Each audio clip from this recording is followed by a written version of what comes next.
काल पुरुष रूपी माली ने संसार रूपी बगीचा लगाया है, उसी का अख्तियार है, जब चाहे रखे जब चाहे नाश कर दे।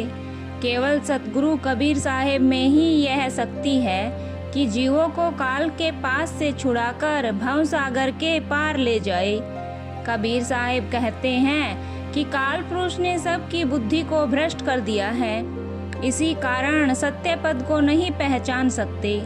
सद्गुरु सद्मार्ग बताता है, पर जीव अंधा अज्ञानी समझता नहीं है। जब सद्गुरु ने सतयुग में पृथ्वी पर पर्दापरण किया, तब सबको उपदेश करने लगे। आदि सृष्टि में जब सतयुग आरंभ हुआ, तब कबीर साहिब ने पृथ्वी पर प्रकट हो बालक का स्वरूप धारण कर सत्य पुरुष की भक्ति का उपदेश करने लगे। आपके वचन को सुनकर लोग आश्चर्य में गोद में उठाकर प्यार करते हुए कहते कि यह किसका बालक है, यह यहाँ भूल कर आ गया, इसको बाहर छोड़ आओ। जब लोग सद्गुरु को बाहर छोड़ आए तो सुंदर युवक का स्वरूप धारण कर उपदेश करने लगे। लोग कहने लगे कि यह अपरिचित पुरुष है, इसको घर में मत आने दो, इसका कुछ विश्वास नहीं है। जब इस प्रकार लोगों ने उस अवस्था का भी विश्वास नहीं किया, तो वृद्ध पुरुष का स्वरूप धारण कर उपदेश किया। तब लोग क्रोध करके कहने लगे कि यह बूढ़ा हो गया है, इस कारण इसकी बुद्धि भ्रष्ट हो गई है, कुछ का कुछ बकता है। जब प्रकट में लोगों का यह रंग ढंग देखा, तो अंतर्ध्यान होकर आकाशवाणी द्वारा उपदेश करने लगे। लोगों को महान आश्चर्य हुआ कि यह अंतरिक्ष से कौन बात करता है। इसी सोच और विचार में संदेह ही करते रह गए। किसी किसी अंकुरी जीवों ने मान भी लिया, फिर सतगुरु सतलोक को पधार गए। जो संसारी जीव बहुत जंजाल में फंसा है, इसकी मुक्ति किस तरह होगी। साधु सेवा के बिना संसारी को भक्ति और मुक्ति की राह नहीं मिल सकती। सद्गुरु साधु सेवा से ही प्रसन्न होता है। जहाँ साधु सेवा होती है, वहाँ स्वयं सद्गुरु जाता है। साधु सेवा ही है जो सद्गुरु का कृपा पात्र बना देती है। इसी पर श्रीनगर के राजा की एक कथा है। श्रीनगर का राजा राम मोहन राय महान विद्वान, वेद पाठी और विधि पूर्वक सब काम करने वाला एवं साधु सेवी भी था। कश्मीर से लेकर पहाड़ के किनारे के प्रदेश सब ही उसके अधिकार में थे। जिस समय वह राज करता था, वह सतयुग का समय था। सतगुरु सत सुकृत के नाम से प्रसिद्ध थे। सतगुरु उसे उपदेश देने लगे, पर राजा ने विशेष ध्यान नहीं दिया। फिर राजा सब परिवार सहित बद्री यात्रा को चला। तब कबीर साहब भी साधु के भेष में उसके साथ हो लिए।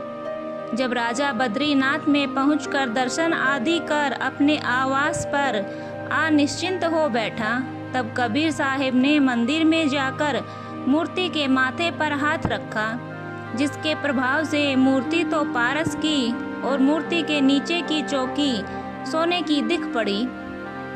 सवेरा होने पर पंडा लोग मंदिर में गए। आश्चर्य कौतुक देखकर अचंभित हो राजा आदि सबको दिखलाया, पर किसी को यह ज्ञात नहीं हुआ कि यह कौतुक किसका कर्तव्य है। अब भी राजा ने सद्गुरु को नहीं पहचाना। पश्चात राजा ने देश देश में पत्र भेजकर साधुओं को निमंत्रित किया। बड़ा भारी भंडारा आरंभ किया। साधुओं की पंक्ति बैठी तो उनके मध्य कबीर साहिब भी पूर्ण चंद्र के समान प्रकाशित पृथ्वी से अधर बैठे हुए दिख पड़े। ऐसी लीला देखकर लोग चकित हो बारंबार स्तुति करने लगे।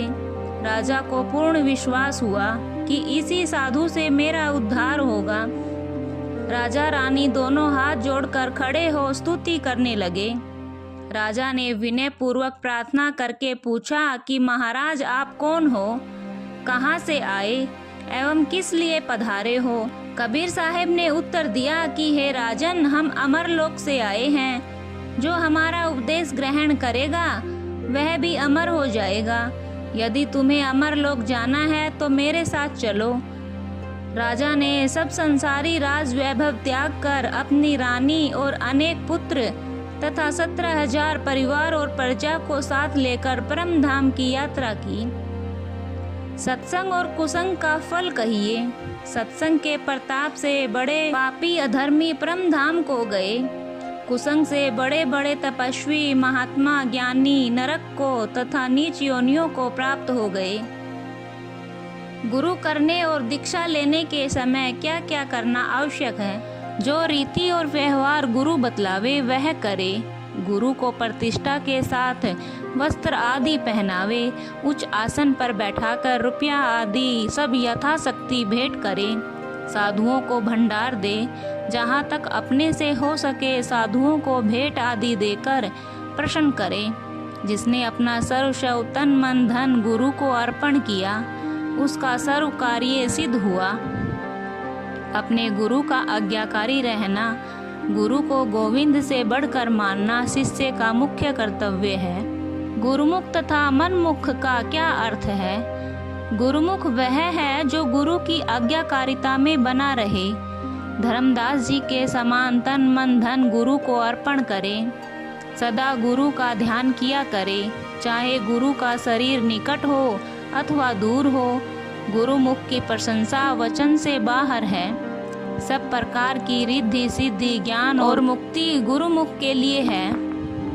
इसके विरुद्ध काम करने वाला मनमुख है। गुरु की मूर्ति का ध्यान करे तो क्या वह प्रतिमा पूजन नहीं है? निसंदेह यह भी प्रतिमा पूजन है, पर अन्य सब प्रतिमा पूजन से यह उत्तम और श्रेष्ठ है, क्योंकि गुरु की मूर्ति का ध्यान पारक गुरु को प्राप्त कराकर मुक्त करा देता है। संसार में सब मनुष्य माया के पूजक हैं। माया जड़ है। जड़ के पूजने वाले सब जड़ को ही प्राप्त होंगे। माया के पूजक शुद्ध चैतन्य ब्रह्म को कदापि नहीं प्राप्त हो सकते। गुरु एक और सेवा अनेक, इसका क्या आशय है? इसका आशय यह है कि मनुष्य जितना और जिसको चाहे गुरु करे, पर गुरुओं और साधुओं की सेवा करते करते पारक गुरु के पाने का अधिकारी होना है। तब उसको पारक गुरु की कृपा से अपना अभिष्ट प्राप्त होता है। अनेक गुरुओं तथा संतों की सेवा करने पर पारक गुरु प्राप्त होता है। वही अनेक सेवा व एक गुरु का आशय है। क्या कारण है कि मन सब पर प्रबल है? सभी मन के परवश पड़े हैं।